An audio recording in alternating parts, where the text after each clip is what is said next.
আমি কি দিয়া বুঝাইতাম? আম পাতা, জাম পাতা, বড়ই পাতার কোনো অভাব নাই। কোনো পাতা দিয়া বড়ই, কোনো পাতা দিয়া গরম জল করে না। বড়ই পাতার পানি দিয়া কেন গরম জলটা করে? আম পাতা কি দোষ করলো? জাম পাতা কি দোষ করলো? বড়ই পাতা দিয়া কেন গরম জল করা হয়? এই কথা দিয়ে কোনো মৌলবি কয় না। লাল কাপড়, নীল কাপড়, হলুদ কাপড়, কত কাপড় দেখলাম। কবরের কাপড়টা কেন ভাইজান সাদা? এই সাদা দিয়া কেন দাফন করা হয়? এই কথা দিয়ে পৃথিবীর কোনো মৌলবি কয় না রে। এ আমার যুবক,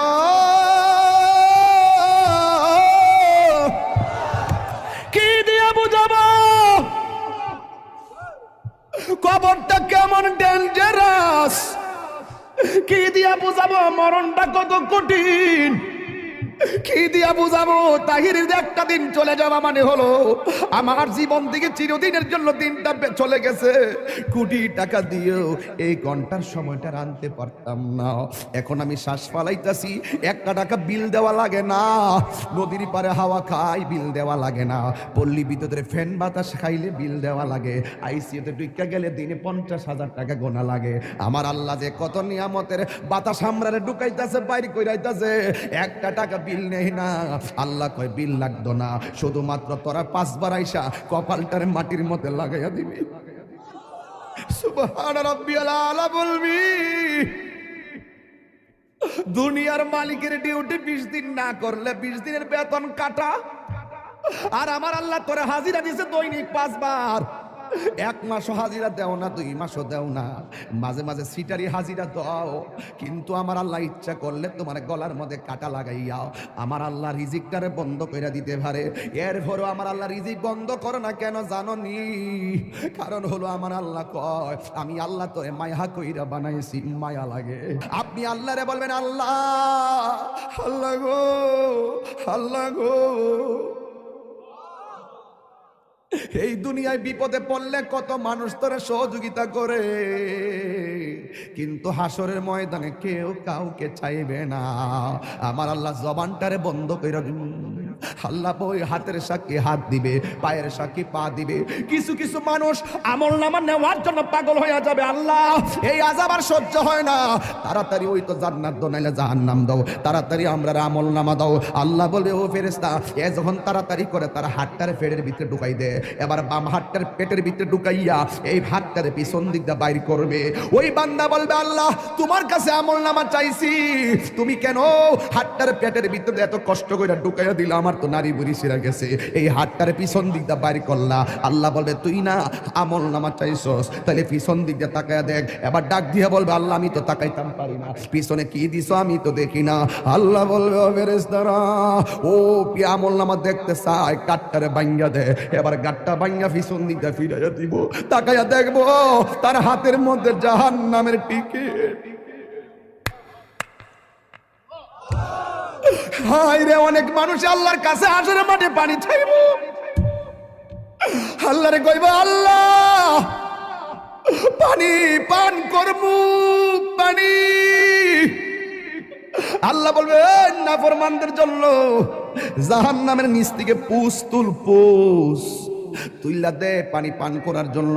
জাহান্নামের নিচ থেকে পুষ তুলে দেওয়া হবে, ওই পুষগুলো তারা খাইতে থাকবে, সাথে সাথে জিহ্বাটা গলে পড়ে যাবে। আবার খাবার চাইবে, জাক্কুম নামক ফল দেওয়া হবে, গলার মধ্যে যাইয়া আগুনের কুণ্ডলিপি হয়ে যাবে। এই জন্যই তো মানুষের চেহারা দিয়া কাউরে আল্লাহ দোজকে দিবে না, এই জায়গার মধ্যে পশু পাখির চেহারা লাগাইয়া দোজকে দিবে। কারণ এই চেহারাটাই হলো আল্লাহর কুদরতি রহস্য। কথা বলেন ঠিক কিনা? মানুষ হলো আল্লাহর রহস্য। ও যুবক, এই মানুষই আল্লাহ দুনিয়ার দিকে নিব। কত বাহানা কইরা নেয়, ইমানদারের রূহটা যেই মাত্র নিয়ে যাবে আল্লাহ একটা ফেরেশতারে ডাক দিয়ে বলবে ফেরেশতা জান্নাত থেকে একটা সাদা কাপড় ল। একটা সাদা কাপড় লইব, সাদা কাপড় লইয়া বলবে ইমানদারের কাছে যাও।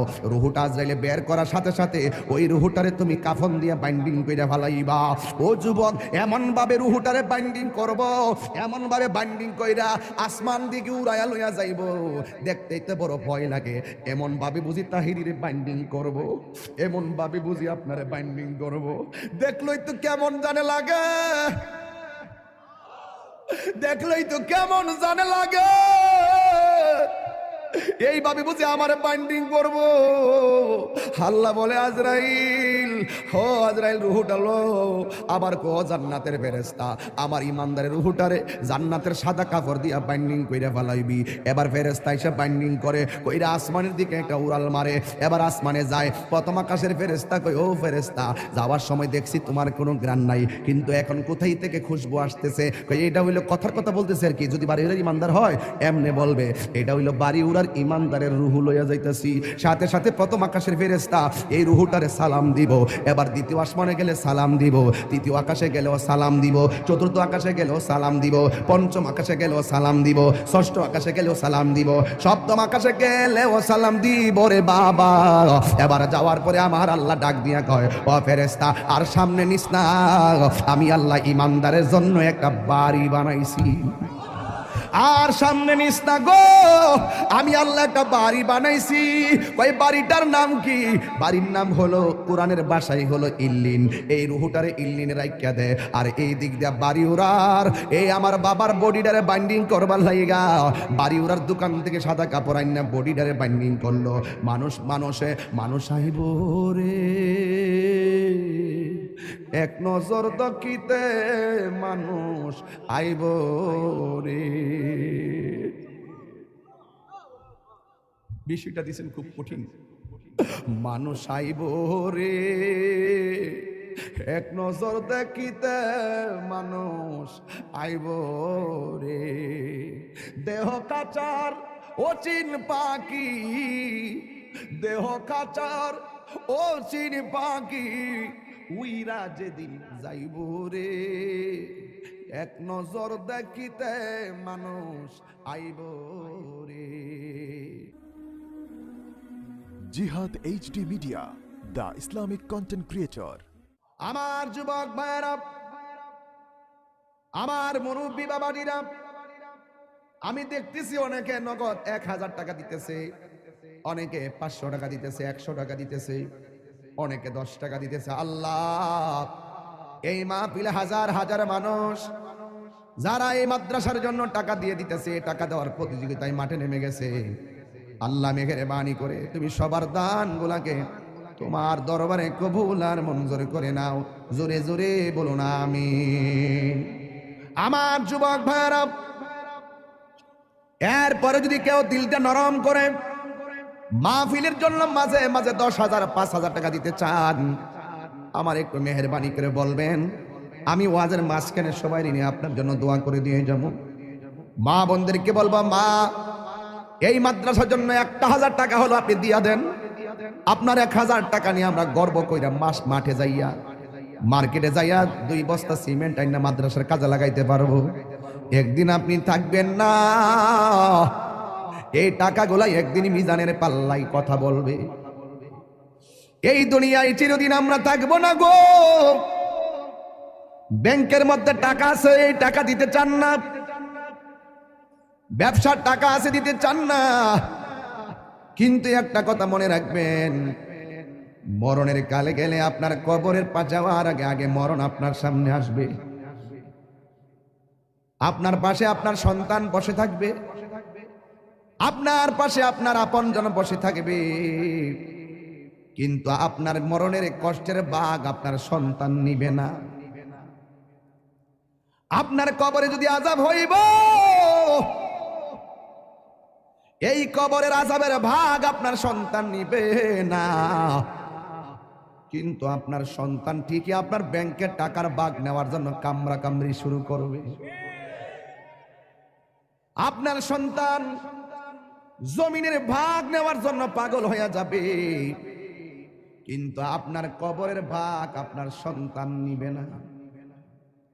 এই জন্য আল্লাহ রাব্বুল আলামিন বলেছেন, মিনহা খলাকনাকুম ওয়া ফিহা নুঈদুকুম ওয়া মিনহা নুখরিজুকুম তারাতান উখরা। এই তো আমি পেয়ে গেলাম, দেখছেন ওয়াজের ভিতরে উত্তরপাড়া সিদ্দিক মিয়া মাছ ব্যাপারী, তিনি দিয়া দিলেন মাদ্রাসার জন্য 5,000 টাকা। এই 5,000 টাকা আমার কাছে 5 কোটি টাকা মনে হয়। এই টাকাগুলা মাদ্রাসার কাছে লেগে গেলে একদিন হয়তো সে কবরে চলে যাবে, এই সওয়াবটা তার কবরে ফ্লেক্সি হতে থাকবে।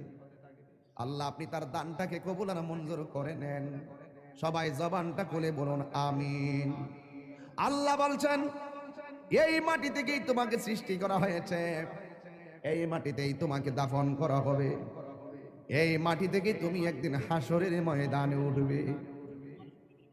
আমার যুবক ভাইরা গভীর মনোযোগ, আমাকে বিষয় দিয়েছে কবরের আযাব আর হাসরের ময়দানের ভয়াবহতা। এই ওয়াজগুলো আমি প্রতি মাহফিলে করে দিলটা নরম করে দেওয়া লাগবে। বন্ধুরে আমার, ও বাড়ি উড়ার বন্ধুরা, কুস্তি শাহবাজপুর সাজদাপুরের বন্ধুরা, মাশাআল্লাহ। কোন জায়গা? জাঙ্গালপাড়ার জনাব মোশাররফ হোসেন প্রবাসী, তিনি দিলেন ৫,০০০ টাকা। জোরে করে মারহাবা। আয় রাব্বুল আলামিন, এই দান তুমি কবুল করো, মঞ্জুর করো। আল্লাহ আমি কবরের আলোচনা শুরু করে দিলাম। রিয়াসত বাড়ির আক্তার মিয়া ২,০০০ টাকা। জোরে করে মারহাবা। নগদ যারা তুলছেন টেহারি গণ্য আমার কোয়েন কত টাকা উঠছে? আপনারা কেরা কেরা টেহা দিচ্ছেন হাত তোলেন। নগদ কে কে দিচ্ছেন হাত তোলেন। মাশাআল্লাহ অনেকে দিছে, আলহামদুলিল্লাহ। আমার মনে হয় সবাই যদি অংশগ্রহণ করেন মিনিমাম ৩০-৪০ হাজার টাকা ওঠার কথা। এরপর আমি গণ্য দিক খেলে কত উঠছে টেহারা গনেন। এরা উত্তরপাড়া হুসেন মিয়া দিছে, উসন মিয়া দিছে ২,০০০ টাকা। মারহাবা। স্কুল ভাড়া উসন মিয়া দিছে ২,০০০ টাকা। মারহাবা কন। কেউ রাগ করবেন না, গুসা করবেন না। যারা দিবেন তারা জিতে যাবেন, যারা টাকা দেওয়ার পরে খুশি হয়ে আমার হাবা বলেন আপনারা ধন্য হয়ে যাবেন। আর যারা মনটা খারাপ করে ফেলবেন আসামি হয়ে যাবেন। জনাব মোহাম্মদ রুমুজ আলী দিয়েছেন ১,০০০ টাকা। আয়ত আলী সর্দার বাড়ি রুমুজ মিয়া, আয়দুল আলী সর্দার বাড়ি রুমুজ মিয়া দিছে ১,০০০ টাকা। আমার হাবা করেন। আচ্ছা এখন যারা টাকা দিব আপনারা লিখকে ফেলাইবেন, পরে আমার কাগজটা দিয়েন, আমি একবারে লাস্টে কয়ে দেব ইনশাল্লাহ। হ্যাঁ, আমি ওয়াজটা শুরু ঢুকে গেছি তো, এখন মনটা গেছে দিকে। হ্যাঁ, আর বাকি যা দিবেন আমার কাছে লিখকে দিয়ে দিলে আমি ইনশাল্লাহ ঘোষণা করে দিব। আর সবাই আজকে আমরা দোয়া করে যাবো। রাজি আসিনি বাজান? আপনারা এখন বাড়ি উড়ার মানুষ, দিলটা নরম করে কন, আমাদের আসল বাড়ি কি বিল্ডিং না কবর? এই আওয়াজে মানি না, জোরে জোরে বলো বিল্ডিং না কবর? বন্ধুরে টান দেন, বন্ধুরে আমার, ও আমার যুবক ভাইয়েরা, আসল ঘরের নাম হলো কবর। এই কবরটাতে যাওয়ার আগে তো আমাদের কাছে আজরাইল আসবে। আজরাইল দেখলে তোমার কেমন লাগবে জানোনি? আমি আপনাদের কাছে জানতাম চাই, বাড়িউরা গ্রামের মধ্যে আজরাইল আইসিনি? কথা কোন আইসিনি? দাদারে লয়া গেছে আজরাইল আইসা, দাদিরে নিয়ে গেছে আজরাইল আইসা, আমারও নিয়ে যাইব আজরাইল আইসা। আমার নবী বলে আজরাইল বড় ভয়ঙ্কর জিনিস। এই আজরাইলের চেহারাটা দেখলে অনেক মানুষের হাড্ডিগুলা খুলে যাবে। আজরাইলের চেহারা দেখলে অনেকের রগগুলা টাস টাস করে ছিঁড়ে যাবে। আজরাইলের চেহারা দেখলে অনেকের হাড্ডিগুলা চুরমার হয়ে যাবে। এই মুহূর্তে যদি বাড়িউরা আইল্যান্ডের মধ্যে মোটর সাইকেল একটা উল্টায় পইরা যায়, পা ভাঙ্গা যায়, এক্সরে মেশিন দিয়ে ট্রাই করে কেমন ভাবে ভাঙছে। এই দুনিয়ার ভাঙ্গার মধ্যে পরীক্ষা করে দেখে কেমনে পাটা ভাঙছে। কিন্তু আজরাইলের থাবাই যে তোমার হাড্ডি চুরমার হয়ে যাবে, এটা ধরার মতন কোনো মেশিন এখন আবিষ্কার হয় নাই। যেমন ভাবে হায়াত কিনার ফ্যাক্টরি এখনো আবিষ্কার হয় নাই। কথা বলেন ঠিক কিনা? আমার যুবক ভাইয়েরা, আমার নবী বলেন আজরাইল দেখলে বেঈমান গুলো এমন পাগল হয়ে যাবে, তার পাশে তার সন্তান বসে থাকবে, তার পাশে তার আপনজন বসে থাকবে, কিন্তু তার কষ্টের ভাগ তার স্ত্রীও নিবে না, তার কষ্টের ভাগ তার আম্মাও নিবে না। এই জন্যই তো আমার নবী বলেছেন পৃথিবীর মধ্যে মানুষের দুইটা সিস্টেম, একটা হলো বেঈমানের জিন্দেগি, আর একটা হলো ইমানদারের জিন্দেগি। বেঈমানের জিন্দেগি করলে আজরাইলে তাবা খাইয়া রক্তগুলা পানি পানি হইয়া যাইব, পানি পানি হইয়া যাইব, মনের দুঃখ বলার কোনো জায়গা থাকবে না। কিন্তু তুমি যদি ইমানদার হতে পারো, ইমানদার হইলে তোমার কাছে আজরাইল আসবে, আয়সা ঘরের দরজার মধ্যে আজরাইলে তোমারে সালাম দিব, জোরে জোরে কি আল্লাহু আকবার বলা যাবে না? যুবক, আজরাইল আয়সা তোমার সালাম দিয়া বলবে, আল্লাহ আমারে পাঠাইছে আপনার হায়াতের জিন্দেগি শেষ দিকে, এখন আপনার রুহটা নিয়ে যাবো। ইমানদার বলবে, আজরাইল আর দেরি করো না, তাড়াতাড়ি আমার রুহটারে লইয়া যাও, আমার এই দুনিয়া ভালো লাগে না গো। আর দুনিয়া সিজনুল মুমিনিন, দুনিয়াটা হলো মুমিনের জন্য জেলখানা। বেঈমানরা মনে করে এই দুনিয়াটা হলো একমাত্র বালাখানা। ইমানদার ডাক দিয়া বলবে, ও আজরাইল, আমার রুহটারে তাড়াতাড়ি লইয়া যাও, এই দুনিয়ায় আমার ভালো লাগে না। এবার ইমানদারকে আজরাইল বলবে, ঠিক আছে আপনি প্রস্তুতি নেন। এবার আজরাইল বলবে, তোমার রুহটার আমি মুখ দিয়া নিতেছি। ইমানদার বলবে, এই মুখ দিয়া রুহ নিতে দিব না, কারণ এই জবান দিয়ে আমি আল্লাহর জিকির করেছি, তাইলে তোমার রুহটা আমি কান দিয়া নিয়ে যাব। ইমানদার বলবে, না, কান দিয়া নিতে দিব না, এই কান দিয়ে আমি আল্লাহর জিকির শুনেছি। আজরাইল বলবে, ও ইমানদার, তোমার চোখ দিয়া রুহ নিয়ে যাবো। ইমানদার বলবে, না না না না, এই চোখ দিয়ে আমার আল্লাহর কুদরত দেখে দেখে আমি আল্লাহরে গবেষণা করেছি, এই চোখ দিয়া রুহ নিতে দিব না। আল্লাহ ডাক দিয়া বলবে, আজরাইল। আজরাইল বলবে, আল্লাহ তোমার প্রেমিকে মুখ দিয়া রুহ নিতে দেয় না, তোমার প্রেমিকে কান দিয়া রুহ নিতে দেয় না, তোমার প্রেমিকে চোখ দিয়া রুহ নিতে দেয় না। আমার আল্লাহ বলে, আজরাইল,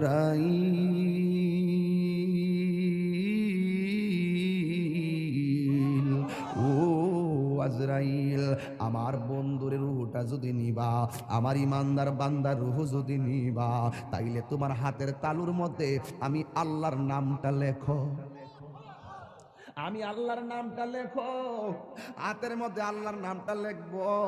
আল্লাহর নামটা কেমন জানেননি? কয় আল্লাহর নামটা আল্লাহু লা ইলাহা ইল্লা হুয়াল হাইয়ুল কাইয়ুম। এরপর আল্লাহর শব্দটার হামজাটা বাদ দিয়া দেন, তাকে লিল্লাহি মা ফিস সামাওয়াতি ওয়াল আরদি, লাহু লিল্লাহ শব্দের লাম বাদ দিয়া দেন, তাকে লাহু মুলকুস সামাওয়াতি ওয়াল আরদি, লাহু শব্দের লাম বাদ দিয়া দেন, তাকে শুধুমাত্র হুয়াল্লাহুল্লাযী লা ইলাহা ইল্লা হু। এই জন্য আল্লাহর নামটা হলো আমার আল্লাহর ইসমে জাত নাম। কথা বলেন ঠিক না? अल्लाह अल्लाह क्या मुबारक नाम है, अल्लाह अल्लाह आशिकों का काम है, मकान चुश्ती नमाजी बंज़गाना फवाइलुल लिल मुसल्लिन अल्लज़ीना। जोरे जोरे के अल्लाहु আকবার বলা যাবে না? আমার যুবক, আজরাইল ইমানদার চোখের সামনে আল্লাহর নামটা যখন দেখবে, ওই ইমানদার আল্লাহর নামটা যখন দেখবে, সারা জীবন সে আল্লাহর নামে ফানা ছিল, সারা জীবন সে নবীর প্রেমে ফানা ছিল। ও যুবক রে, ইমানদার যখন শুইয়া শুইয়া আল্লাহর নামটা দেখবো, তখন ইমানদার আল্লাহর নামের উপরে ফানা হইয়া যাবে। ও আমার দয়াল নামে এত গো মধু,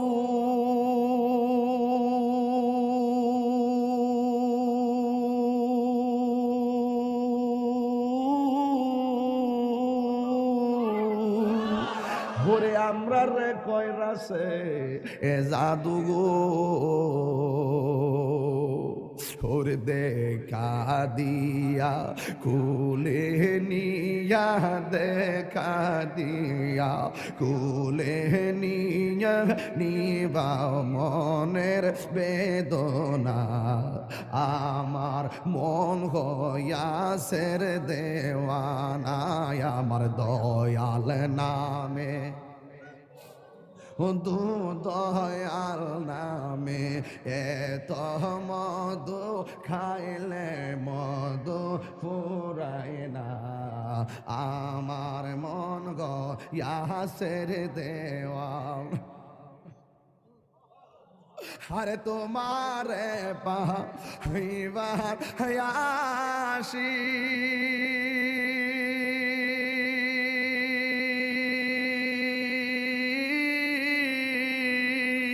ঘুরতেছি কাঙালের বেশে গো, ওরে মরণ কালে দেখা দিয়া মরণ কালে দিয়া নিবা ইয় যাত না, আমার মন হয়াসের দেওয়া না, দয়ালে নামে এত মধু দয়াল নামে খাইলে মধু ফুরায় না, আমার মন ইয়াসির দেওয়া না, আমার মন ইয়াসির দেওয়া না। একটা জবান বন্ধ রাখবেন না, জবানটা খুলে বলু সুবহানাল্লাহ। হে আমার বন্ধুরি, ও বাড়িওয়ালার বন্ধুরা, ও আমার মইনদের বন্ধুরা, ও আমার সাজদাপুরের বাবা, কুস্তির বাবা, বুড্ডার বাবা, যত জায়গা থেকে আসছে রে বাবা, ও মল্লেশ্বরের বাবা, আমার আল্লাহ বলে আজরাইল তোমার হাতের তালুর মধ্যে আমি আল্লাহর নামটা লেখো, আল্লাহর নামটা দেখে ইমানদার আল্লাহর নামে ফানা হইয়া যাবে। এই সুযোগে আজরাইলে ইমানদারের রুহটার সার্জারি কইরা লইয়া যাইব। ইমারি বাবা ছোট বাচ্চা মায়ের স্তন থেকে দুধ পান কইরা যেমনে ঘুমাইয়া গেলে টের পায় না, ইমানদার বাড়ি ওরা ভাঙ্গা ঘরে এমন ভাবে ঘুমাইয়া যাইব যারা পরিমাণ কোনো টের পাবে না। আর জোরে জোরে কন্যা আল্লাহু আকবার। এই জন্য আমার যুবক আল্লাহ কয় এই মাটি থেকে তোরে বানাইলাম, এই মাটিতেই তোরে দাফন করা হবে। আপনি চলে গেলেন, আপনাকে বড়ই পাতার গরম জল দিয়া গোসল করাইতেছে। কেহ লইল আতর লোবান, কেহ লইল জল। আমি কি দিয়া বুঝাইতাম? আম পাতা, জাম পাতা, বড়ই পাতার কোনো অভাব নাই। কোনো পাতা দিয়া বড়ই, কোনো পাতা দিয়া গরম জল করে না। বড়ই পাতার পানি দিয়া কেন গরম জলটা করে? আম পাতা কি দোষ করলো, জাম পাতা কি দোষ করলো? বড়ই পাতা দিয়া কেন গরম জল করা হয়? এই কথাতে কোনো মৌলবি কয় না। লাল কাপড়, নীল কাপড়, হলুদ কাপড়, কত কাপড় দেখলাম। কবরের কাপড়টা কেন ভাইজান সাদা? এই সাদা দিয়া কেন দাফন করা হয়? এই কথা দিয়ে পৃথিবীর কোনো মৌলবি কয় না রে। এ আমার যুবক,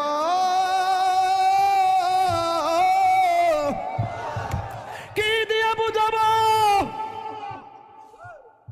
কবরটা কেমন ডেঞ্জারাস? কি দিয়া বুঝাবো মরণটা কত কঠিন? কি দিয়া বুঝাবো তাহিরের একটা দিন চলে যাওয়া মানে হলো আমার জীবন থেকে চিরদিনের জন্য দিনটা চলে গেছে। কোটি টাকা দিয়েও এই ঘন্টার সময়টা আনতে পারতাম না। এখন আমি শ্বাস ফালাইতাছি, একটা টাকা বিল দেওয়া লাগে না। নদীর পারে হাওয়া খাই, বিল দেওয়া লাগে না। পল্লী বিদ্যুতের ফ্যান বাতাস খাইলে বিল দেওয়া লাগে। আইসিইউতে ঢুকে গেলে দিনে 50,000 টাকা গোনা লাগে। আমার আল্লাহ যে কত নিয়ামতের বাতাস আমরারে ঢুকাইতেছে, বাইরে কইরাইতেছে, একটা টাকা বিল নেই না। আল্লাহ কয় বিল লাগতো না, শুধুমাত্র তোরা 5 বার আইসা কপালটার মাটির মধ্যে লাগাইয়া দিবি। সুবহান রাব্বিয়াল আলা বলবি। দুনিয়ার মালিকের ডিউটি 20 দিন না করলে 20 দিনের বেতন কাটা। আর আমার আল্লাহ তোরা হাজিরা দিছে দৈনিক 5 বার। 1 মাসও হাজিরা দেও না, 2 মাসও দেও না, মাঝে মাঝে সিটারি হাজিরা দাও। কিন্তু আমার আল্লাহ ইচ্ছা করলে তোমার গলার মধ্যে কাটা লাগাইয়াও আমার আল্লাহ রিজিকটারে বন্ধ করে দিতে পারে। এরপরও আমার আল্লাহ রিজিক বন্ধ করে না কেন জানো নি? কারণ হলো আমার আল্লাহ কয় আমি আল্লাহ তোরে মায়া কইরা বানাইছি, মায়া লাগে। আল্লাহ ডাক দিয়ে কয় আল্লাযী خلقك فسواك فعدلك في أي صورة ما شاء ركبك। আমার আল্লাহ তোরে সুন্দর নমুনায় বানাইছি। এই জন্য আমার আল্লাহকে খলাকতু বিয়াদাইয়া, আল্লাহ এই চেহারাটারে নিজের হাতে বানাইছে। আল্লাহ বলে মিনহা খলাকনাকুম, আমি এই মাটি থেকে তোরে বানাইছি, মানে আদম রে বানাইছে। আদম হলো ডাইরেক্ট মাটি দিয়া তৈয়ার, আমরা কইলাম মা বাবার নুতফা দিয়া তৈয়ার। বন্ধুরে আমার এই চেহারাটা ডাইরেক্ট আমার আল্লাহ নিজের হাতে বানাইছে। এই জন্যই তো মানুষের চেহারা দিয়া কাউরে আল্লাহ দুজকি দিবে না। এই জায়গার মধ্যে পশু পাখির চেহারা লাগাইয়া দুজকি দিবে, কারণ এই চেহারাটা হলো আল্লাহর কুদরতি রহস্য। কথা বলেন ঠিক কিনা? মানুষ হলো আল্লাহর রহস্য। ও যুবক, এই মানুষই আল্লাহ দুনিয়ার দিকে নিব। কত বাহানা কইরা নেয়, ইমানদারের রূহটা যেই মাত্র নিয়ে যাবে, আল্লাহ একটা ফেরেশতারে ডাক দিয়ে বলবে, ফেরেশতা জান্নাত থেকে একটা সাদা কাপড় ল, একটা সাদা কাপড় লইব। সাদা কাপড় লইয়া বলবে ইমানদারের কাছে যাও। রুহুটা আজরাইলে বের করার সাথে সাথে ওই রুহুটারে তুমি কাফন দিয়া বাইন্ডিং কইরা ফেলাইবা। ও যুবক, এমন ভাবে রুহুটারে বাইন্ডিং করব, এমন ভাবে বাইন্ডিং কইরা আসমান দিকে উড়াইয়া লইয়া যাইব, দেখতে তো বড় ভয় লাগে। এমন ভাবে বুঝি তাহিরিরে বাইন্ডিং করব, এমন ভাবে বুঝি আপনারে বাইন্ডিং করব, দেখলই তো কেমন জানে লাগে, দেখলই তো কেমন জানে লাগে। এইভাবে বুঝি আমারে বাইন্ডিং করব। আল্লাহ বলে, আজরাইল, হো আজরাইল, রুহুটা লো। আবার কো জান্নাতের ফেরেশতা, আমার ইমানদারের রুহুটারে জান্নাতের সাদা কাপড় দিয়া বাইন্ডিং কইরা ফেলাইবি। এবার ফেরেশতা এসে বাইন্ডিং করে কইরা আসমানের দিকে একটা উড়াল মারে। এবার আসমানে যায়। প্রথম আকাশের ফেরেশতা কই, ও ফেরেশতা, যাওয়ার সময় দেখছি তোমার কোনো গ্রান নাই, কিন্তু এখন কোথায় থেকে খুশবু আসতেছে? কই এটা হইলো কথার কথা বলতেছে আর কি, যদি বাড়ি উড়ার ইমানদার হয় এমনে বলবে, এটা হইলো বাড়ি উড়ার ইমানদারের রুহু লইয়া যাইতাছি। সাথে সাথে প্রথম আকাশের ফেরেশতা এই রুহুটারে সালাম দিব। এবার দ্বিতীয় আসমানে গেলে সালাম দিব, তৃতীয় আকাশে গেলেও সালাম দিব, চতুর্থ আকাশে গেলেও সালাম দিব, পঞ্চম আকাশে গেলেও সালাম দিব, ষষ্ঠ আকাশে গেলেও সালাম দিব, সপ্তম আকাশে গেলেও সালাম দিব রে বাবা। এবার যাওয়ার পরে আমার আল্লাহ ডাক দিয়া কয়, ও ফেরেশতা, আর সামনে নিস না, আমি আল্লাহ ইমানদারের জন্য একটা বাড়ি বানাইছি। আর সামনে নিস না গো, আমি আল্লাহ একটা বাড়ি বানাইছি। ওই বাড়িটার নাম কি? বাড়ির নাম হলো, কোরআনের ভাষায় হলো ইল্লিন। এই রুহুটারে ইল্লিনে রাইখা দে। আর এই দিক দিয়া বাড়ি উড়ার, এই আমার বাবার বডিটারে বাইন্ডিং করবার লাইগা বাড়ি উড়ার দোকান থেকে সাদা কাপড় আইনা বডিটারে বাইন্ডিং করলো। মানুষ আইব রে, এক নজর দকিতে মানুষ আইব রে। বিষয়টা দিয়েছেন খুব কঠিন। মানুষ আইব রে, এক নজর দেখিতে মানুষ আইব রে। দেহ কাচার অচিন পাখি, দেহ কাচার অচিন পাখি, উইরা যেদিন যাইব রে, এক নজর দেখিতে মানুষ আইব রে। এইভাবে আপনার বডিটারে দেখবার লাগে কত মানুষ আইব। আয়া দৌড়ায় দৌড়ে আবার যাইব গা, কয় বাজার আছে, আমার কাজ আছে, কয়া দৌড়ায় যাইব গা। কিসের তোর বন্ধু? ফেসবুকের বন্ধু। এই বন্ধু তোরে দেখার জন্য একটা মিনিটের জন্য আইব, আয়া কোন রকমের দেখে আবার বন্ধু তোরে ফালাইয়া যাইব গা। কিসের তোমার বন্ধু? কয়েকটা মিনিটের জন্য জানাজার ময়দানে যাইব, ভালো করে মাটিও দিবে না, কয়েক ক্রিকেট খেলা আছে, এই কথা বইলা বন্ধু চলে যাবে। তার মানে বোঝা গেল এই দুনিয়ার বন্ধু তোমার কবরের আপন না, যিনি কবরে আপন হবে তিনি আছে শাহে মদিনা। কথা বলেন ঠিক কিনা? হাত তুলে বলো ঠিক কিনা বলো। আমার নবী কবরে আসার ক্ষমতা আছে না? না।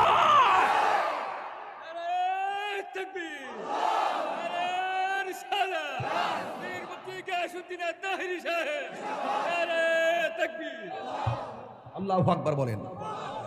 এবার ইমানদারের রুহু হলো ইল্লিনে, বডি হলো বাড়িউরা। ইমানদারের রুহুরে বাইন্ডিং করে লইয়া গেছে জান্নাতের কাপড় দিয়ে আমার আল্লাহ। আর এই বাড়িউরার ইমানদারের বডিটারে বাইন্ডিং করবার লাগে বাড়িউরার কাপড় আইনা কবর লইয়া যেতেছে। আল্লাহ ডাক দিকে, এই ফেরেশতা, আমার প্রেমিক যাইতেছে ঘরে, যায়া রুহুটা নিয়ে তার ভিতরে ঢুকাই দিয়া। কবরে তো দুইজন ফেরেশতা আইব, আমি তো তিনজন আইব। ওই একজন আইয়া রুহু দিয়া যাইব গা, দুইজন আইয়া প্রশ্ন করবো, জোরে কন্যা সুবহানাল্লাহ। সপ্তাহ কোন যাইতো না। এবার ওই কবরের ভিতরে ইমানদারের প্রশ্ন করব তিনটা। কয়টা? রাসূল বলেন, মৃত্যু যেমন সুখ, মৃত্যু যেমন দুঃখ, কবরও তেমন দুঃখ, কবরও তেমন সুখ, হাসরও তেমন সুখ, হাসরও তেমন দুঃখ। দুঃখের রাস্তা, সুখের রাস্তা, আমরা চাইব কোন রাস্তা? তো সুখের রাস্তা চাইলে তো সুখের কাজ করা লাগবে। কারো কারো জীবনে দুঃখগুলি সুখ হয় না, আহমদ সে সুখের নূর নবী সে সুখের আলোকিত আয়না, তার রঙে রঙিন হলে দুঃখগুলি আর দুঃখ রয় না সবার জীবনে। আল্লাহুম্মা সাল্লি মাওলানা মুহাম্মদ ওয়া আলা আলি সাইয়্যিদিনা। বাজান, আপনারা যদি কেউ উঠেন আমি কষ্ট পাবো। আমি আসল ঘরের ওয়াজ করতেছি। যদি কেউ মন খারাপ করেন আর ডান বাম চান আর মুখে হাসি আসে, তাইলে আপনার মুসিবত। কে রে? আসল ঘরে না। রাসূল বলছেন কবর হইল আখিরাতের প্রথম মঞ্জিল। ওই প্রথম মঞ্জিলের কথা বলতেছি। আর আপনি যদি ফেসবুক চালান ওয়াজে বসে বসে, সেটা দুঃখজনক। আমার দিকে তাকান, কবরে সুখ আছে কিনা? রাসূল বলেন বেনামাজের জন্য কবরে 3টা শাস্তি। আমাদের খলিল রেজা সাহেব এখানে নামাজ পড়ান, ভালো আলেম। আমার বড় কষ্ট হয়, আল্লাহ রাসূল এই কথাটাই বলছিলেন, মসজিদে যখন জামাত হয়, আমি যখন দেখি কেউ ঘরে বসা, আমার মনে চায় তার ঘরটারে আমি আগুন দিয়ে জ্বালাই দিই। আমার খুব ব্যথা লাগে যখন মসজিদে জামাত হয়, আপনি দোকানে আড্ডা দেন, মনে হয় যেন কবরে শুধু আমরাই যাবো, আপনারা যাইতেন না। রাসূল বলেন কবরে বেনামাজির জন্য 3টা শাস্তি লিখে রাখেন। নাম্বার 1, কবরে দেওয়ার পরে 2 পাশের মাটি 2 প্রান্তে চলে যাবে। এই ছেলে, এই বসো। এই ছেলেরা, কবরে বেনামাজির জন্য কয়টা শাস্তি বলছি? আজকে থেকে পরিপূর্ণ মাদ্রাসা থেকে একটা হেদায়েতের বার্তা নিয়ে যাও। কয়টা শাস্তি বলছি ভাই? নাম্বার 1, কবরে লাশ দেওয়ার পরে 2 পাশের মাটি 2 প্রান্তে চলে যাবে। বলবেন এটা কিভাবে সম্ভব? 2 প্রান্তের মাটি 2 প্রান্তে যাবে কিভাবে? আজরাইলে কত বড় জানেন? যার মাথায় 7 সমুদ্র 13 নদীর পানি দিলেও 1 ফোঁটা পানি জমিনে পড়বে না। যার 1 মুষ্টি মাটি সমান সমান 70 মণ। 1 মুষ্টি মাটি আদম রেজে বানাইছিল, 1 মুষ্টি আইসা 1 মুষ্টি মাটি সমান সমান 40 মতান্তরে 70 মণ। তাহলে উনি কত বড় দেহের অধিকারী? এই এত বড় আজরাইল আপনার ছোট্ট ঘরের রুমের ভিতরে ঢুকছে কেমনি? এটা যেমনি সম্ভব, হিটাও সম্ভব। কথা বলেন। 2 প্রান্তে চলে যাবে। বেনামাজির জন্য কবরে 3টা শাস্তির একটা শাস্তি হলো 2 পাশের মাটিগুলো এসে তোমাকে এমন জোরে চাপা দিবে, ডান পাশের হাড্ডিগুলো বাম পাশের ভিতরে ঢুকে যাবে। বাম পাশের হাড্ডিগুলো ডান পাশের ভিতরে ঢুকে যাবে। রাসূল কি বার্তা দিয়েছে শুনেন। আল্লাহর হাবিব বলছেন ওই সময় সে একটা চিৎকার যে দিবে, এই কান্নার আওয়াজ যদি তার পরিবার পরিজন দুনিয়ার মানুষ শুনতো, তাহলে ওই মানুষটার কানের পর্দা ফেটে সাথে সাথে মারা যেত। আল্লাহ! বিকট আওয়াজ হবে। রাসূল বলেন এই আওয়াজ যদি পৃথিবীর কাহারও কানে লাগতো, তাহলে মানুষের পর্দা, কানের পর্দা ফেটে মারা যেত। গরু, ছাগল, চতুষ্পদ জন্তু যারা, তারা কবরের আযাবের আওয়াজ শুনে। আপনি জানেন না তো, হাদিসের ভাষায় দেখেছি কবরের ভিতরে মানুষগুলা যে কান্নাকাটি করে, এত ভয়ঙ্কর হাউমাউ, ঝগড়া লাগলে বলছে না কাউ কাউ, কি আওয়াজ হয়? আল্লাহ বাঁচাও, আর পারছি না, আল্লাহ তুমি বাঁচাও, আর আগুন সহ্য হয় না, সাপের দংশন সহ্য হয় না। মাঝে মাঝে দেখবেন গরু ছাগলগুলো ঘাস খায়, হুট করে দাঁড়ায় থাকে, হুট করে রশি ছিঁড়ে দৌড় মারে। কেন? ওরা কবরে আযাবের কান্নাকাটির আওয়াজ শুনে। এই কাউ মাউ যদি দুনিয়ার মানুষ শুনতো, রাসূলকে জিজ্ঞেস করে, রাসূল চতুষ্পদ জন্তু কথা বলতে পারে না, তারা কবরে আওয়াজ শুনে, মানুষ কেন শুনে না? রাসূল উত্তর দিলেন, মানুষ যদি কবরে আযাব শুনতো, তাইলে মানুষ দিন দরদ ছাইরা দিয়া মানুষ পাগল হইয়া হার্ট ফিল হইয়া মারা যেত। গভীর মনোযোগ, কবরের আলোচনা করতে বলেছেন, তাই সাইড লড়ব না। মাটি তোমাকে এমন ভাবে চাপা দিবে, কোটিপতি হইয়া কবরে দোহাই দিলে চলবে না আমি কোটিপতি ছিলাম। এই কবরের মাটি তোমাকে মাটির সঙ্গে মিশাবে, কিন্তু মরণ হবে না। আপনি আল্লাহকে বলবেন, আল্লাহ আর সহ্য হয় না, একবারে আমরা মাইরা ফেলাও, হাড্ডিগুলো গোড়া হয়ে গেছে, আর সহ্য হয় না গো মালিক। এই হলো বেনামাজির কবরের মাটির আযাব। এখন বলবেন মাটি কেন চাপা দিব, তার রহস্য কি শুনে যান।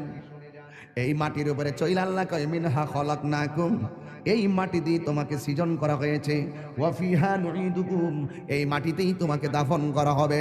মাটি কেন চাপা দিবে জানোনি? এই মাটির উপরে চলে চলে তুমি আল্লাহর সঙ্গে নাফরমানি করেছো, এই জন্য মাটি তোমাকে চাপা দিয়ে মাটি প্রতিশোধ নিবে। এই জন্য যুবক, রাত্রে গুনাহ করতে গেলে খেয়াল কইরো কবর আযাবের কথা, উপেনে গুনাহ করতে গেলে আল্লাহর কথা চিন্তা কইরো। কেউ জানে না, একজন জানে সব কথা, জবানটা খুলে বলুন তিনি কে?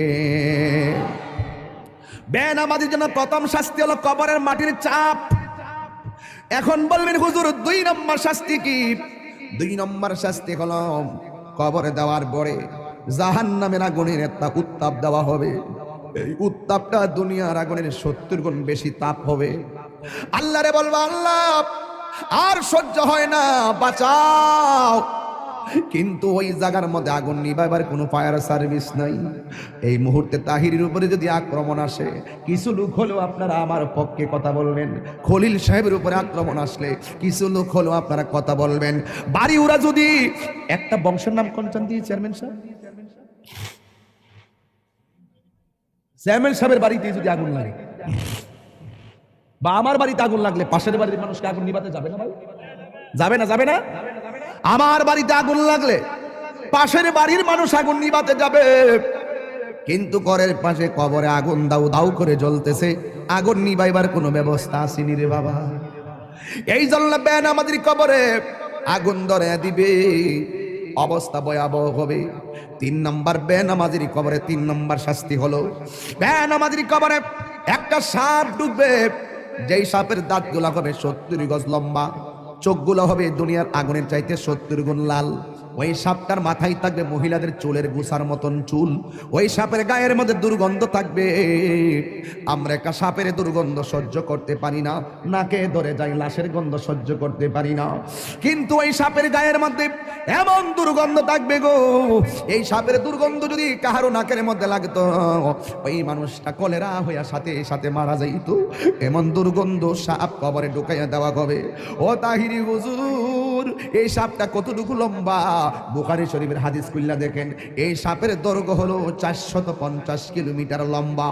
এমন বিষাক্ত সাপ তোমার পায়ের মধ্যে সুবল দিবে না, তোমার কপালের মধ্যে সুবল দিবে না। কারণ মানুষের বডির ভিতরে কোন দিক দিয়ে শয়তান মানুষের ভিতরে ঢুকে জানেননি? কান দিয়া ঢুকে না, নাক দিয়া ঢুকে না, চোখ দিয়া ঢুকে না, শয়তান মানুষের ভিতরে প্রবেশ করে নাভি দিয়া, নাভি দিয়া। এই জন্য ওই শয়তানের পাল্লাই পইরা যারা নামাজ চাইরা দিছো, ওই সাপটা তোমার নাভির মধ্যে এমন জোরে 70 গজ দাঁতটা বসাইয়া দিয়া বডিটারে আলাদা কইরা 70 গজ মাটির নিচে নিয়ে ঢুকাইয়া দিবে। আপনি বলবেন, আল্লাহ আর সহ্য হই না গো। ও যুবক, পায়ে হাত দিয়া বইলা যায়, নামাজ ছাড়লে আল্লাহ বড় অসন্তুষ্টি হইয়া যায়। একদম মুসা নবীর কাছে একটা মহিলা আসলেন, আয়েশা বলতেছে, মুসা নবী গো, আমি এমন গুনাহ করছি, আল্লাহর কাছে 100 বার ক্ষমা চাইলে মনে হয় কেন জানি আল্লাহ ক্ষমা করবে না। আমি এত তওবা করি, চোখের পানি ফেলায় কান্দি গো মুসা নবী। আপনারা আওয়াজ করে বলেন, মুসা নবী কি নরম নবী না গরম নবী? মুসা নবীর আয়েশা বলে, নবী গো, আমি এমন গুনাহ করছি আমার আল্লাহ ছাড়া কেউ জানে না, কিন্তু আমি এমন ভাবি আল্লাহর কাছে ক্ষমা চাই, কিন্তু আমার আল্লাহ ক্ষমা করবে কিনা আমি জানি না। কেন জানে মনে হয় আমার আল্লাহ আমাকে ক্ষমা করবে না। এবার মুসা নবী ডাক দিয়ে, ও পাগলনি, তুমি কি এমন গুনাহ করছো যে এই গুনাহের কারণে আল্লাহর কাছে তওবা করার পরও তোমাকে তওবাটা কবুল হবে কিনা তুমি মনে করতে পারো না? এবার মহিলা ডাক দিয়ে বলে, নবী গো, আপনি তো আল্লাহর সঙ্গে কথা বলেন, আপনি আল্লাহরে যাইয়া আমার নামটা ধরে কইবেন, আমি মহিলার দোয়া আল্লাহ কবুল করছেনি, আমার গুনাহগুলো আল্লাহ মাফ করছেনি। এবার মুসা নবী ডাক দিয়ে, মহিলা, তুমি কি এমন গুনাহ করছো যেই জন্য তোমার কথা আল্লাহর কাছে গিয়ে আমি তুলে ধরার জন্য বলেছ? এবার মহিলাটা ডাক দিয়ে বলে, নবী গো, আমি একটা অন্যায় করছি। কই কি অন্যায়? কই আমার বিয়ে হয় না, কিন্তু আমি একটা মানুষের সঙ্গে অবৈধ মেলামেশা করেছি। এরপরে আমি বুঝতে পারি নাই আমার পেটের মধ্যে একটা সন্তান চলে এসেছে। এখন মনে মনে ভাবলাম এই সন্তানটার আমি কি করব, কিন্তু মারার তো কোনো পদ্ধতি পাইলাম না। আমি একটা আস্তে আস্তে কোনো রকম ভাবে কাপড় চোপড় দিয়া চলাফেরা করি, মানুষকে আমি বুঝতে দেই না যে আমি হামেলা। এই জন্য আমি কোনো রকম ভাবে চলাফেরা করি, কাপড় চোপড় পরি যেন মানুষে না বুঝে। কিন্তু আমি এমন ভাবে দিন যত বাড়তে শুরু করলো, আমার শরীরটা ভারী হইতে শুরু করলো। শেষ পর্যন্ত যখন 6-7 মাস হলো, মানুষ আমারে দইরা ফেলাইবো আমার অস্বাভাবিক অবস্থা দেখলে। এরপর আমি জঙ্গলে জঙ্গলে যায়া ঘুরছি যেন মানুষ আমারে ধরতে না পারে। ও নবী গো, নবী গো, নবী গো, আপনি জানেননি গো, আমি যখন দেখলাম 10 মাস 10 দিন হয়ে গেল, একদিন আমার পেটের ব্যথা উঠে গেল, মনে হয়েছে যেন আমার সন্তানটা হইব। কোনো দাইমারে ডাকলে শাস্তি হইয়া যাইব, কোনো দাইমারে ডাকলে সাক্ষী হইয়া যাইব, কোনো মহিলারে ডাকলে সাক্ষী হইয়া যাইব। এখন আমি কি করব? নিজেই প্রসব করাইছি আমার সন্তান, এখন আমি কি করব? এতদিন আমি পেট গোপন করছি, এখন আমি বাচ্চাটা গোপন করব কেমনে? এক তো আমি জিনা কইরা গুনাহ করলাম, 2 নম্বর সন্তান হইয়া গেছে, এখন আমি সন্তানটা লোক সমাজে লইয়া গেলে আমি কলঙ্কিনী হইয়া যাইব। মুসা নবী, আমি কি ভয়ঙ্কর গুনাহ করছি জানেননি? আমি জঙ্গলার ভিতরে বাচ্চাটা হওয়ার পরে জিন্দা সুন্দর একটা ফুটফুটে বাচ্চা, এই বাচ্চাটার আমি গলার চিপ দিয়া মাইরা ফেলাইছি। এই জন্য আমি জিনা কইরা গুনাহ করছি, এক অপরাধ। আমার পেটের মধ্যে বাচ্চা নিছি, আরেক অপরাধ। এই বাচ্চা হওয়ার পরে আমি গলা চিপ দিয়া মাইরা ফেলাইছি, এটা আমার অপরাধ। এবার মুসা নবীর ইয়া মুসা কালিমুল্লাহ, মাফ হইবনি গো, আমার গুনাহ মাফ হইবনি। মুসা নবী তো গরম নবী, মুসা নবী ডাক দিয়ে কম বক্তার মহিলা, যাও যাও, এখান থেকে চলে যাও, এখান থেকে চলে যাও, এখান থেকে চলে যাও। ইন দি মিন টাইমে মহিলা ডাক দিয়ে কয়, মুসা নবী গো, অনেক আশা ভরসা লইয়া আপনার কাছে আসছিলাম, আপনি আমারে তাড়াইয়া দিতেছেন, কিন্তু এখন আমি কি করব? এবার মুসা নবী কয়, না না, তুমি যে অন্যায় করছো তোমার কোনো ক্ষমা হওয়ার কথা না। এই মুহূর্তে আল্লাহ ডাক দিয়ে কয়, ও মুসা রে, ও মুসা, যে অপরাধটা তুমি বড় মনে করছো, এর চাইতে আরো বড় গুনাহ আছে, তুমি জানো নি? যেই গুনাহ করলে আমি আল্লাহ এর চাইতে আরো বেশি অসন্তুষ্টি হইয়া যায়। কয় কি? কয় যারা ইচ্ছা কইরা নামাজ চাইরা দেয়, ওই বান্দারের উপরে আমি আল্লাহ এর চাইতে বেশি বেজার হইয়া যায়। এই জন্য যুবক, কবরের শাস্তি বড় ভয়ঙ্কর। নামাজের শাস্তি 3টা। 1 নম্বর কবরটা হয়ে যাবে সংকুচিত, 2 নম্বর কবরে সাপ আসবে, 3 নম্বর কবরে আগুন ধরাইয়া দেওয়া হবে।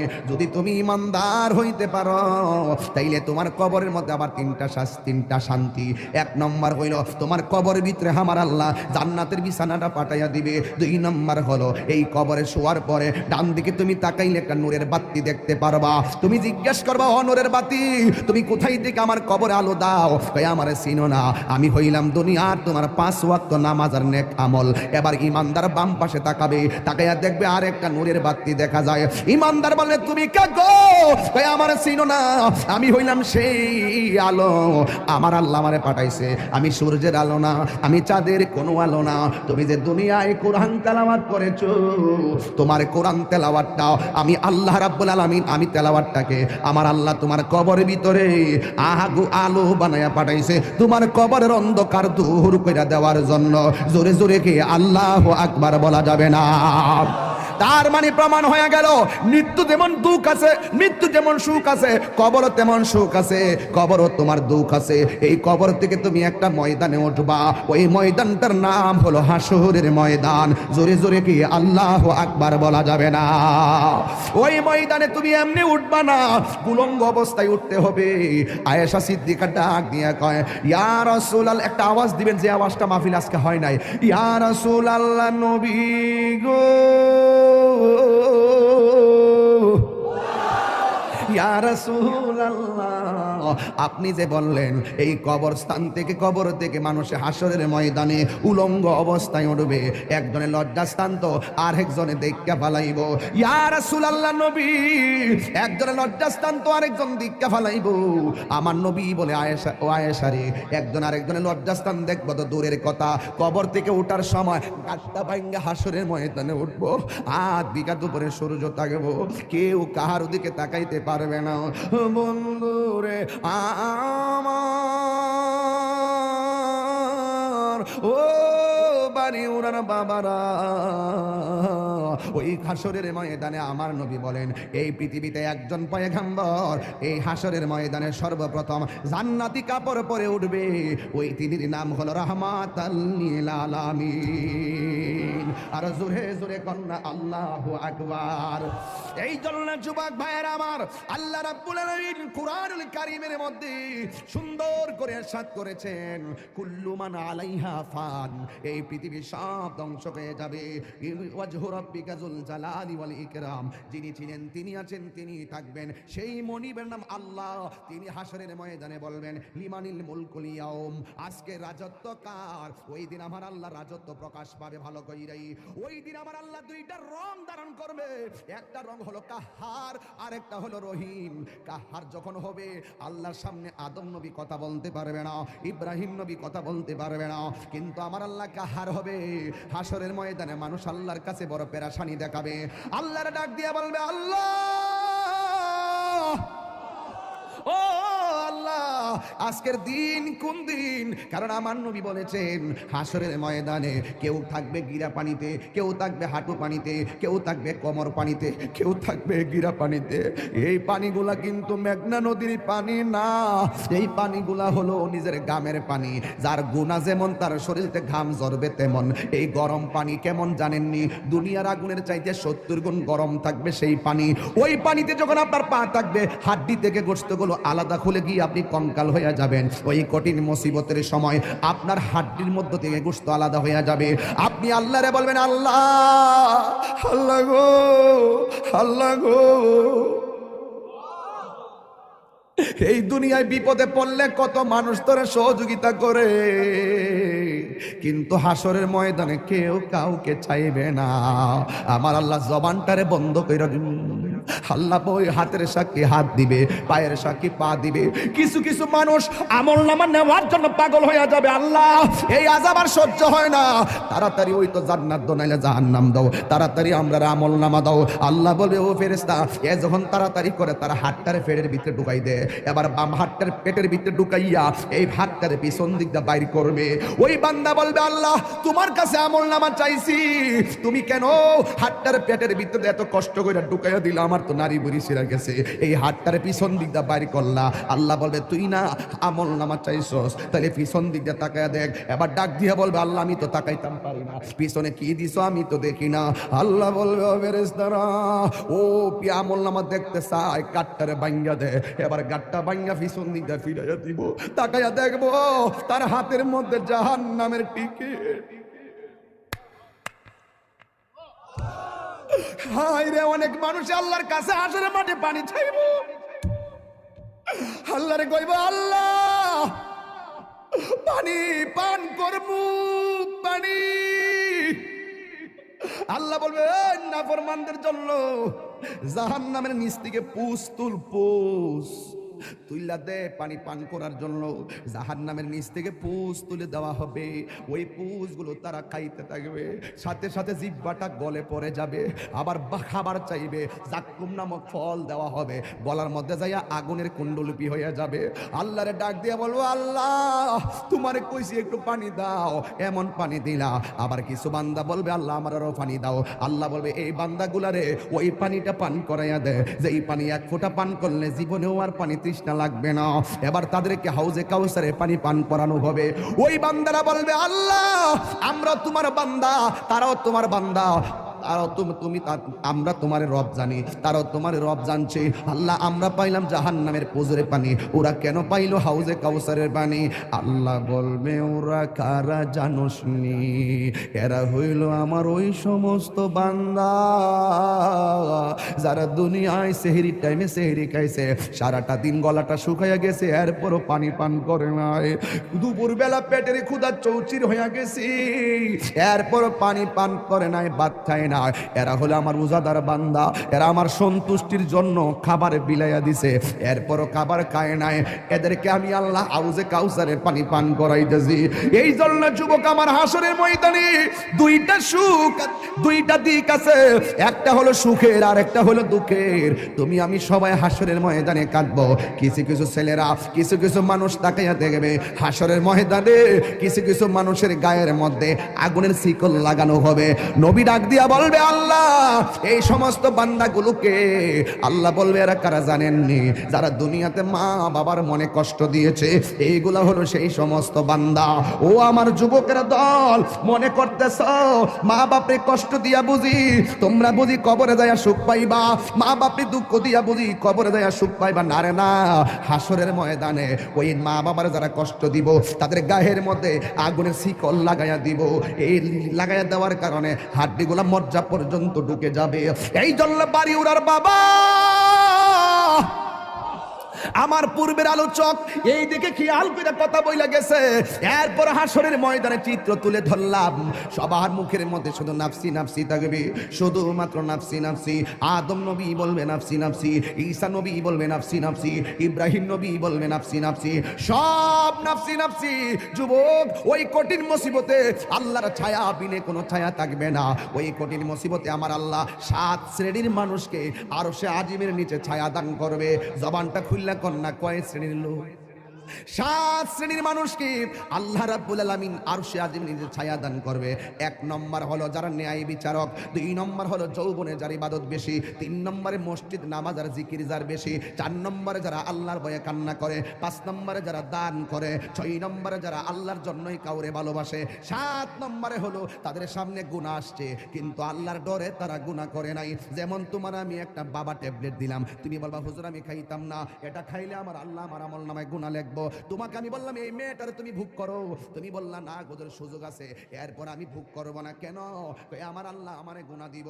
আমার রাসূল বলেন যার চোখের সামনে গুনাহ 100% করার সুযোগ আছে, এরপর আল্লাহর ডরে গুনাহ করে না, এই সমস্ত বান্দাদের জন্য যেমন 1-3টা বন্ধু রাস্তা দিয়ে রওনা দিছে, হঠাৎ করে একটা গুহার ভিতরে ঢুকলো, মুখের মধ্যে একটা পাথর পড়ে গেছে, এই পাথরটার লড়াচড়া করে না।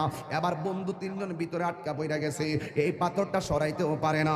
বন্ধুরে আমার ও বাড়ি ওনার কষ্ট হচ্ছে আপনাদের, একটু জবানটা খুললে কেন? আল্লাহু আকবার। বন্ধু কয়জন? আরো জোরে। কিসের ভিতরে আটকা পড়ছে? আহা, আমি তাহিরি আপনাদেরকে যা বলতেছি হেদায়েতের লক্ষ্যে ওয়াজ করতেছি। যদি মনে করেন যে আমি উড়াইল্লা ওয়াজ করতেছি, ভুল হবে। আমার ওই অনেকগুলো আয়াত, আমি আয়াত পড়বো মাঝখান তো আয়াত যে ফিরে ওয়াজ করবো, এই ওয়াজ করাও তো আমার পক্ষে সম্ভব হইতে পারতেছে না। অনেকগুলো আয়াত আসছে যেগুলো নিয়ে আমি কথা বলার এখন পসিবল হচ্ছে না, সময় খুব বেঁধে দেওয়া সময়। তবে একটি কথা বলতে চাই, ওই গুহার ভিতরে যখন 3জন ঢুকলো, ঢুকার পরে বলতেছে এখন কি করব? পাথর তো সরাতে পারি না, কি করব? এখন পাথরের ফাঁক নাই যে এই ফাঁক দিয়ে আমি কাউকে ডাক দিব, কেউ আসে আমাকে বাঁচাবে। আবার যদি কেউ ডাক দিতে না পারি, পাথর যদি সরাতে না পারি, তাহলে এটার ভিতরে আমাকে না খেয়ে মরতে হবে। এখন 3 বন্ধু বলতেছে তাহলে একটা কাজ করো, নিশ্চিত মৃত্যুর মুখে পড়ে একজন আরেকজনকে কয় জীবনে যদি কোনো ভালো কাজ করে থাকি, চলো ওই ভালো কাজটাকে পুঁজি করে আল্লাহকে বলি, আল্লাহ তুমি আমাকে এই কাজটার উসিলাই তুমি আমাকে মাফ করে দাও। এবার এক বন্ধু কয়, আল্লাহ একটা মেয়েকে আমি তাড়া করেছিলাম, মেয়েটাকে তাড়া করার পরে মেয়েটা খুচুট খেয়ে নিচে পড়ে গেছে, আমি তাকে ভোগ করার জন্য তার শরীর থেকে ওড়নাটা সরাই ফেললাম, তার শরীর থেকে কাপড়টা সরাই ফেললাম, আমি তাকে ভোগ করার জন্য তার উপর ঝাঁপিয়ে পড়লাম। মেয়েটা আমাকে বলল, হে যুবক তুমি আমাকে ভোগ করবা, আমি নিরুপায়, আমি অস্থির, আমি কি করব? এখন আমি বাঁচতে পারবো না, আমি হয়তো এখন নিঃসন্দেহে আমার ইজ্জত লুণ্ঠন হয়ে যাবে, কিন্তু তুমি আমাকে ভোগ করার আগে তোমাকে আমি একটা কথা বলি, তোমার সামনে তো নিশ্চিত আমাকে তুমি ভোগ করতে পারবা, আমার তো বাঁচার কোনো উপায় নাই, তবে একটা কথা, তুমি আল্লাহকে ভয় করো। ওই ছেলেটা পাহাড় থেকে বলতেছে, আল্লাহ ওই দিন আমি মেয়েটার উপর থেকে লাফ মেরে দাঁড়িয়ে গিয়েছিলাম, আমি কাপড় পরিয়ে দিয়েছিলাম, উড়নাটা পরিয়ে দিয়েছিলাম, আমি তাকে সসম্মানে বাড়িতে পৌঁছে দিয়েছিলাম, একমাত্র তোমাকে ভয় করে, নিশ্চিত পাপ কাজ থেকে আমি দূরে চলে এসেছিলাম শুধু তোমাকে ভয় করে। যদি সত্যিকার অর্থে তোমাকে ভয় করে থাকি তাহলে পাথরটা সরায় দাও। কথাটা বলতে দেরি পাথরটা সরে গেছে। রাসূল বলেন নিশ্চিত তার সামনে গুনাহ আছে, নিশ্চিত গুনাহ, সুযোগ আছে। বৃষ্টি পড়তেছে, মালিকে টিনের ঘরে ঘুমাইতেছে, হুট করে কলিজাল লয়ে গেছে, টিনের ঘরের আওয়াজে, বৃষ্টির আওয়াজে হয়তো মালিকে টের পাবে না, কলিজালটা হাতের মধ্যে নিয়ে কেউ মারতেছে, নিশ্চিত 20-25টা মাছ উঠবে। কেউটা মারতে যায় কয় মালিককে দেখতো না, চুরি যে কর্ম গুনাহ তো হইব, থাক দে। দুধ দোহন করছে, হুট করে কয় 2 কেজি হইছে, আধা কেজি, 1 পা পানি দিয়ে দিই, দামটা একটু বেশি পাবো, পানিটা মিশানোর সুযোগ আছে, না কেউ দেখে না।